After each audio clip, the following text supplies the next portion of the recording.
I want to talk to you guys about something that I see it's really bothering me. What's happening in the YouTube community with everyone blaming everyone, saying everyone's wrong, and yelling and screaming and fussing and fighting and big fingers pointing at each other, and it's none of this is necessary. Listen, we are all trying to find the truth. And whatever our journey is, it's personal to us. It's our God-given right to search for the truth. But it's not our God-given right to condemn anyone in their full search for truth. I believe this, and I don't care what anybody else has to say about it, and I just have to say this now, and I'm not going to talk about it again. But what I am going to do is I'm going to show you some things that if you want to listen to it, fine. And if you don't want to listen to it, that's okay too. I'm not here to force anything down anyone's throat. But my beliefs are very important to me. And I really don't care who believes and who doesn't believe like I do, because I know that we're individuals in this world, and that our Father gives us an understanding personal to us. That's why none of us look alike. That's why we have different fingerprints. That's why we are not born at the same exact moment in time. It's so many reasons why we're individual personalities. And that's a key word. We're individual personalities, all seeking for the Father and His divine understanding. So let's let each other be and stop all this blaming and accusing, because it's ugly and it's not who we're made to be. I am going to read some passages from the Urantia Book, and you guys might be able to understand why it's such a hard book to read, and people get flustered and they put it down and they just want to go back to what they knew, and that's fine too. But in my personal journey, I like to move on. I'm going to read to you out of the Urantia Book, and there is the number of all the verses that you can check out for yourself. Okay. It says, even the discoveries of science are not truly real in consciousness of human experience until they are unraveled and correlated, until their relevant facts actually become meaning through the encircuitment in the thought streams of mind. Mortal man views even the physical environment from the mind level, from the perspective of its psychological registry. It is not therefore strange that man should place a highly unified interpretation upon the universe, and then seek to identify this energy unity of his science with the spirit unity of his religious experience. Mind is unity. Mortal consciousness lives on the mind level and perceives the universal realities through the eyes of the mind endowment. The mind perspective will not yield the existential unity of the source of reality, the first source and center, which is the Father, but it can and sometime will portray to man the experiential synthesis of energy, mind, and spirit in and as the Supreme Being, who is the Father. But mind can never succeed in this unification of the diversity of reality unless such mind is firmly aware of material things, intellectual meanings, and spiritual values. Only in the harmony of the triunity of functional reality is there unity, and only in unity is there the personality, satisfaction of the realization of cosmic constancy and consistency.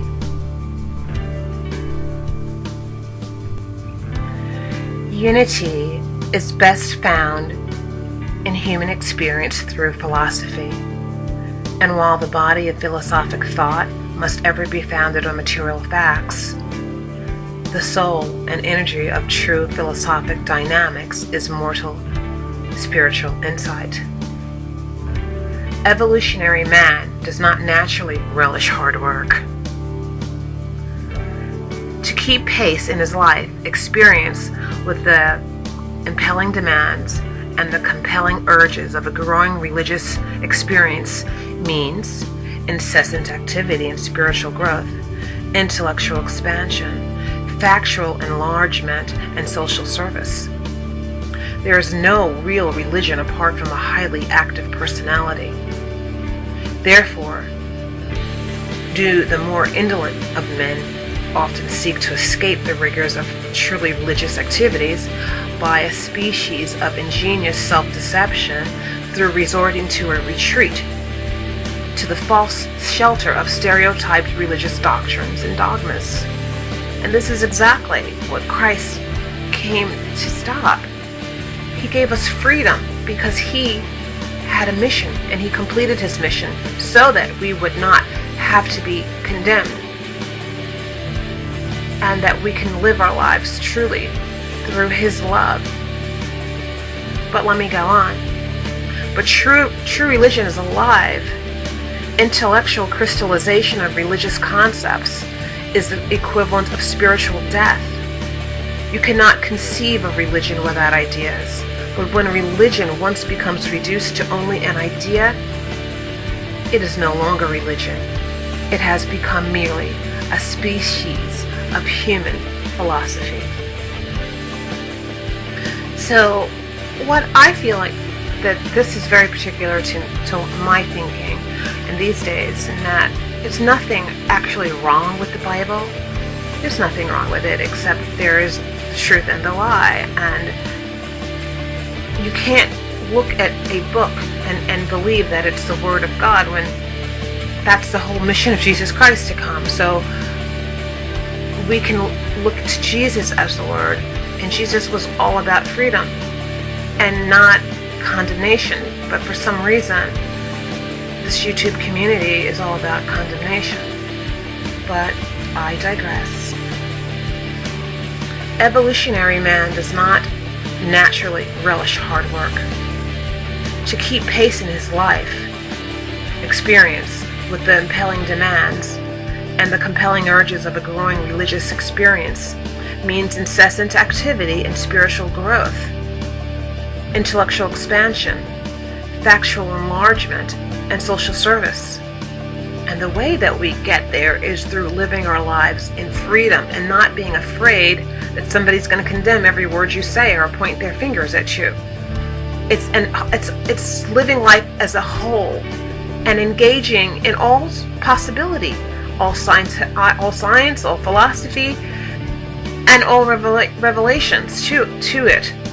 So I know I keep interrupting, but I want to make sure you guys are understanding what this book is saying.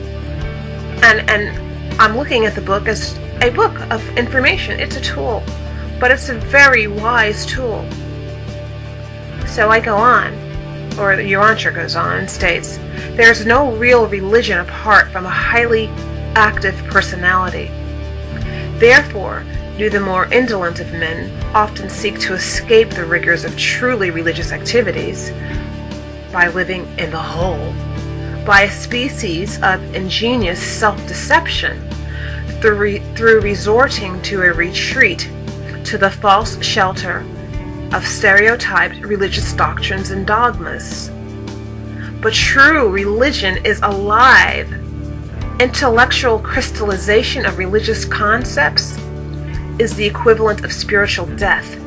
You cannot conceive of religion without ideas. But when religion once becomes reduced only to an idea, it is no longer religion.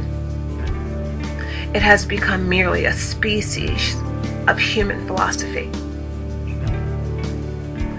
Again, there are other types of unstable and poorly disciplined souls who would use the sentimental ideas of religion as an avenue of escape from the irritating demands of living. When certain vacillating and timid mortals attempt to escape from the incessant pressure of evolutionary life, religion, as they conceive it, seems to present the nearest refuge, the best avenue of escape. But it is the mission of religion to prepare man for bravely, even heroically facing the vicissitudes of life. Religion is evolutionary man's supreme endowment, the one thing which enables him to carry on and endure as seeing him who is invisible. That's the Father. That's what we're trying to do. Mysticism, however, is often something of a retreat from life, which is embraced by those humans who do not relish the more robust activities of living a religious life in the open arenas of human society and commerce. True religion must act. Conduct will be the result of religion when man actually has it. Or rather, when religion is permitted truly to possess the man. Never will religion be content with mere thinking or an acting feeling. We are not blind to the fact that religion often acts unwisely, even irreligiously, but it acts. Aberrations of religious conviction have led to bloody persecutions, but always and ever religion does something. It is dynamic. Knowledge, wisdom, and insight. Intellectual deficiency or educational poverty unavoidably handicaps higher religious attainment because such an impoverished environment of the spiritual nature, okay, not what the world considers education, but of the spiritual nature robs religion of its chief channel of philosophic contact with the world of scientific knowledge.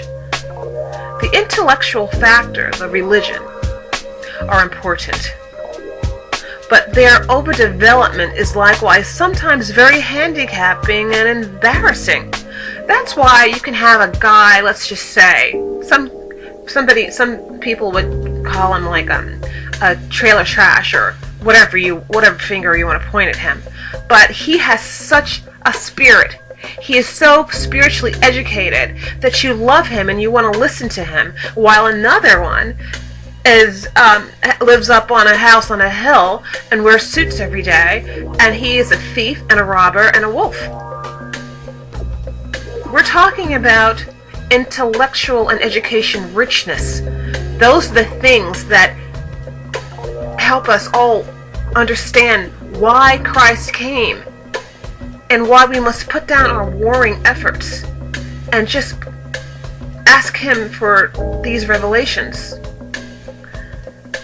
I go on. Religion must continually labor under a paradoxical necessity, the necessity of making effective use of thought while at the same time discounting the spiritual serviceableness of all thinking. Religious speculation is inevitable, but always detrimental. Speculation invariably falsifies its object, and I'm tired of seeing that. I've seen that enough this week.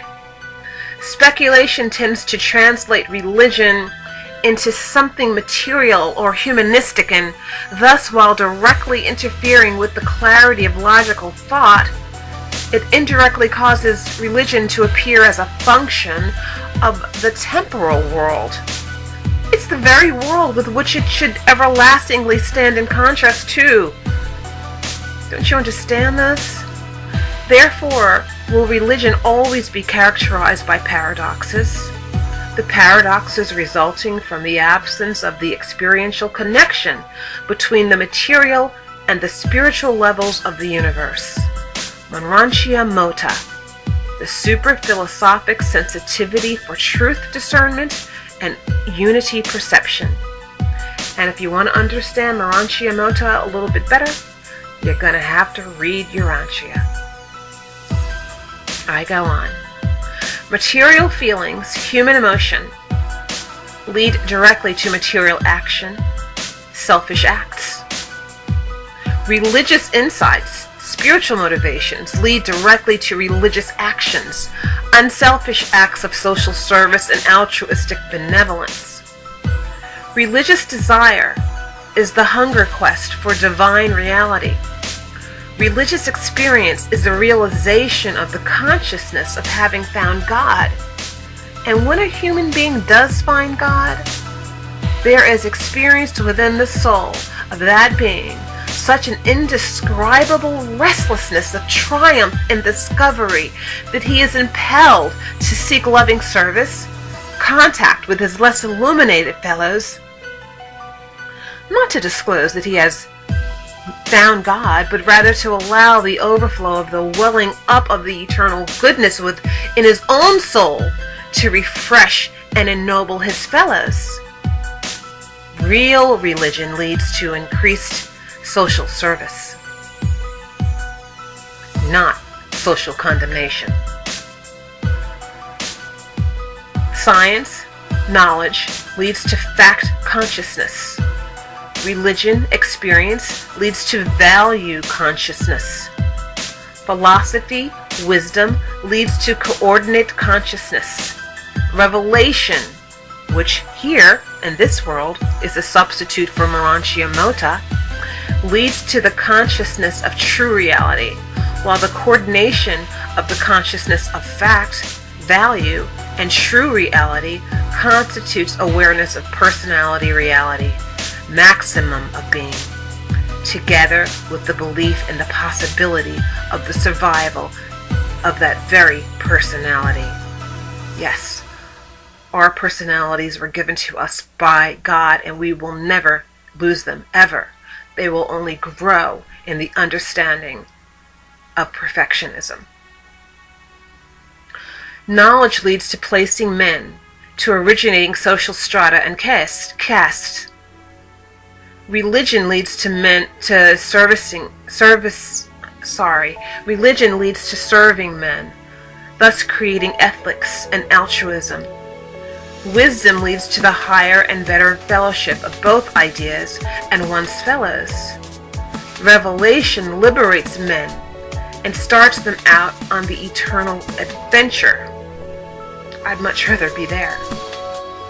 Science sorts men, puts them in boxes. Religion loves men, even as yourself. Wisdom does justice to differing men. It's true. Two men can argue, but if one has wisdom, they begin to understand the other man's issue, and they can go on. But revelation glorifies man and discloses his capacity for partnership with God. Science vainly strives to create the brotherhood of culture. Vainly. Religion brings into being the brotherhood of spirit. Philosophy strives for the brotherhood of wisdom. Revelation portrays the eternal brotherhood, the paradise core of the finality. Another term you'll have to read the Urantia for. Knowledge yields pride in the fact of personality. Wisdom is the consciousness of the meaning of personality. Religion is the experience of cognizance of the value of personality. Revelation is the assurance of personality survival. Science seeks to identify, analyze, and classify the segmented parts of a limitless cosmos, which they'll never be able to accomplish that. Religion, though, grasps the idea of the whole, the entire cosmos. Philosophy attempts the identification of the material segments of science with the spiritual insight concept of the whole. Wherein philosophy fails in this attempt, revelation succeeds, affirming that the cosmic circle is universal, eternal, absolute, and infinite. This cosmos of the infinite I Am is therefore endless, limitless and all-inclusive, timeless, spaceless, and unqualified. And we bear testimony that the infinite I Am is also the Father of Michael of Nebadon and the God of human salvation. Science indicates deity as a fact. Philosophy presents the idea of an absolute. Religion envisions God as a loving spiritual personality. Revelation affirms the unity of the fact of deity. The idea of absolute and the spiritual personality of God, and further presents this concept as our Father, the universal fact of existence, the eternal idea of mind, and the infinite spirit of life. The pursuit of knowledge constitutes science. The search for wisdom is philosophy. The love for God is religion. The hunger for truth is a revelation. But it is the indwelling thought adjuster that attaches the feeling of reality to man's spiritual insight into the cosmos. When you think about the things that the Father has done for us, we are so blessed.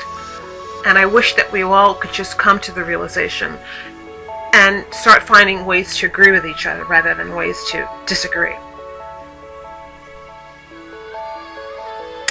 In science, the idea precedes the expression of its realization. In religion, the experience of realization precedes the expression of an idea. There is a vast difference between the evolutionary will to believe and the product of enlightened reason, religious insight, and revelation, the will that believes. Do you understand that? In evolution, religion often leads to man's creating his concepts of God. Evolution does that of man. Revelation exhibits the phenomenon of God's evolving man himself. While in the earth life of Christ Michael, we behold the phenomenon of God's revealing himself to man. Evolution tends to make God man-like. Revelation tends to make man godlike. Think about that. Science is only satisfied with first causes, religion with supreme personality, and philosophy with unity. Revelation affirms that these three are one, and that they are all good. The eternal real is the good of the universe, and not the time illusions of space evil. Please understand this. In the spiritual experience of all personalities, always is it true that the real is the good, and the good is the real. So, once again, I just implore everyone to stop thinking that somebody has fooled you or made you into what you didn't want to be, or blaming them for things that you don't understand but are perfectly clear to others. Stop seeking fighting and clear your heart of all this, and because time is short, and put the focus on yourself, not on other people, because when you expose someone, you're only exposing yourself. It is true that the real is good, and that the good is real. And that's all we should ever think about. Anything else puts us on the wrong road. Thank you.